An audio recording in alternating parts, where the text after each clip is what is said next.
Picture your grandmother. Sweet old lady, lives alone, still keeps hard candy in a dish on the coffee table for visitors. Now picture a woman knocking on her door, all smiles, offering to help around the house. Your grandmother lets her guard down, because why wouldn't she? This woman seems harmless. Except she's not there to help. She's there to kill her. Her name, we'll call her Irina, and back in 2002, she was around 30 years old, living in a small town tucked into the Ural Mountains in Russia. On paper, her life looked normal enough. She had a husband, she had kids. What she also had was a drinking problem so severe, it had basically taken the wheel of her entire life. Vodka wasn't a hobby for Irina. It was the only thing that mattered. Groceries, rent, her kids' needs, none of it came before her next bottle. And her husband, Yuri, watched this happen for years until he finally hit his breaking point. He cut her off financially. No more money for booze. Full stop.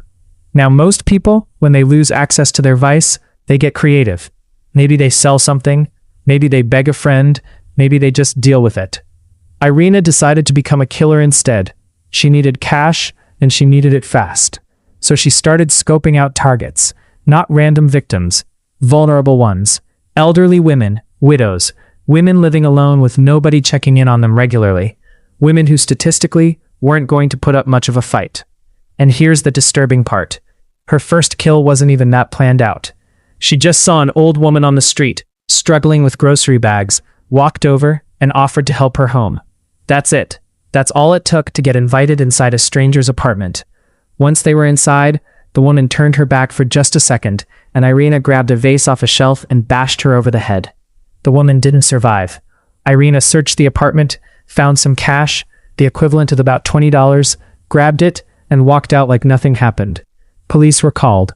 They investigated. They found nothing that led anywhere. The case went cold within weeks.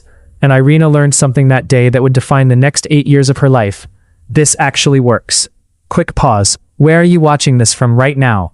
Drop your city or country in the comments. I check every single one. So after that first kill, Irina didn't just get lucky again by chance. She built a system.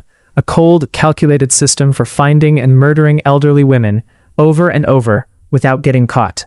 Step 1, she'd find a target. Usually an older woman who looked like she lived alone, maybe spotted at a market, maybe just someone in the neighborhood who fit the profile. Step 2, she'd watch her. For days, sometimes longer. She'd learn the woman's routine. When she left the house, when she came back. She was building a profile, making absolutely sure this woman lived alone and wouldn't be missed right away. Step 3, and this is where it gets chilling. She'd approach the woman directly, posing as a social worker, or someone sent to help with paperwork, or someone offering to run errands. Elderly women in this region were used to social workers checking in on them. It was normal. Was expected. So when a polite young woman showed up with a clipboard and a friendly smile, nobody thought twice about letting her in. Once inside, Irina waited. She was patient. She'd make small talk, build a little trust, and then the moment the woman's back was turned, she struck.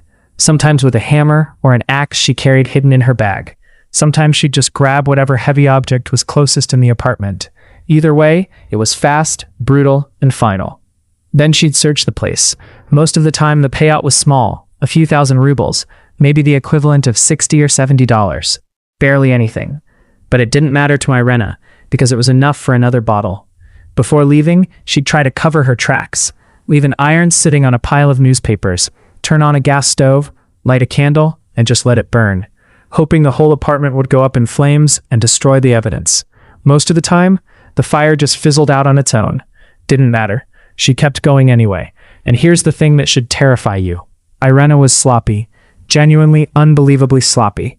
She left fingerprints all over multiple crime scenes. One time she literally forgot her murder weapon inside a victim's apartment and just left without it.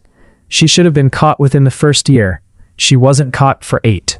Here's where this story gets almost unbelievable, and honestly, kind of infuriating. As the murders piled up, one elderly woman after another, turning up beaten to death in their own homes, investigators knew they had a serial killer on their hands. What they refused to accept was who it could be. Because the attacks were so violent, police were convinced the killer had to be a man. Had to be. No woman could possibly be capable of this level of brutality. That was the assumption baked into the entire investigation from day one. And it gets worse. Witnesses actually started reporting seeing a woman near several of these crime scenes, right around the time the murders were happening. You'd think that's the kind of tip that cracks a case wide open, right? Nope. Investigators had a theory ready to go. It must be a man disguising himself as a woman, specifically to trick these elderly victims into opening their doors. Think about that for a second. Police had actual eyewitness accounts pointing directly at a female suspect, and instead of following that lead, they built an entire theory around ignoring it. So for 8 years, while the real killer walked free, police were chasing a man who didn't exist. Meanwhile, the body count kept climbing. Year after year, region after region, elderly woman after elderly woman, murdered in their own homes by someone they had willingly let inside. If a story like this is genuinely getting under your skin, smash that like button right now. It seriously helps this video reach more people who need to hear this case. Now, things are about to get a lot more reckless. By 2010, Irena had been doing this for 8 years, and like a lot of people who get away with something for way too long, she started getting careless. That year, she picked another target, knocked on the door, got invited in like always, but this time the woman fought back. Hard. She screamed, she struggled, and Irena panicked and fled the apartment before finishing the job. And when police interviewed her, she told them something that should have been obvious from the start. Her attacker was a woman. Not a man in disguise. A woman. She was even able to give investigators enough detail to put together a composite sketch. Suddenly, the entire town had a face to look for. Police started cross-referencing every woman in the region who'd ever had their fingerprints on file, trying to find a match. They came up empty. Because Irena, despite years of leaving fingerprints all over multiple crime scenes, had never actually been fingerprinted for anything in her life. No criminal record, no arrests, nothing on file to match her to. She should have quit right there. She had a sketch of her own face circulating around town. She was one lucky break away from prison. Instead, that same year, in a single week, she murdered 3 more women, all living on the same street. 3 in 1 week, bringing her total to 16 victims. What time is it where you're watching this right now? I'm always curious how many time zones are watching along with this case. But even 16 wasn't enough. Irena needed more money, which meant she needed 1 more victim. And this time she made the mistake that would finally end everything. Her next target was a woman named Alexandra, and Alexandra was different from every other victim because Irena actually knew her personally. They weren't strangers. That meant Irena couldn't run her usual "I'm a social worker" routine. Alexandra would have seen right through it. So instead, she offered to help with some redecorating around the house. Simple, believable, harmless. Alexandra said sure. When Irena showed up, she attacked Alexandra with a blunt object, then drowned her in the bathtub. She searched the apartment, took whatever money she could find, and left, just like she'd done 16 times before. But here's what Irena didn't know. Earlier that same day, Alexandra had mentioned to her neighbor that a woman she knew, Irena, was coming over to help decorate. When police arrived to investigate Alexandra's murder, they started questioning everyone nearby, and that neighbor remembered exactly what Alexandra had told her. For the first time in 8 years, police didn't just have a composite sketch or a vague description. They had a name. They tracked Irena down, and they arrested her. Okay, real talk for a second. If you've made it this far into the video, you clearly care about how this ends. So do me a favor and drop a comment right now telling me what you think should happen to someone like this. I read every single one, and I actually want to know. Once she was in custody, Irena confessed to all of it. 17 murders, 1 attempted murder, 8 years of carefully targeting the most vulnerable people in her community, so she could keep drinking. The trial that followed exposed just how methodical she'd actually been. The surveillance, the fake social worker routine, the attempts to burn down crime scenes. Investigators laid it all out. In the end, she was found guilty and sentenced to 20 years in prison. 20 years for 17 murders. Here's the part that's going to make your blood boil. Under Russian law at the time, 25 years was the absolute maximum sentence a woman could legally receive, no matter how many people she killed.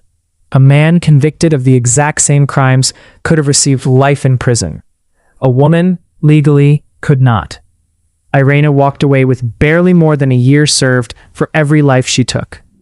Investigators later admitted that if police had simply believed the eyewitnesses who reported seeing a woman near these crime scenes years earlier, instead of dismissing them because the killer must be a man, this could have ended years and multiple victims sooner.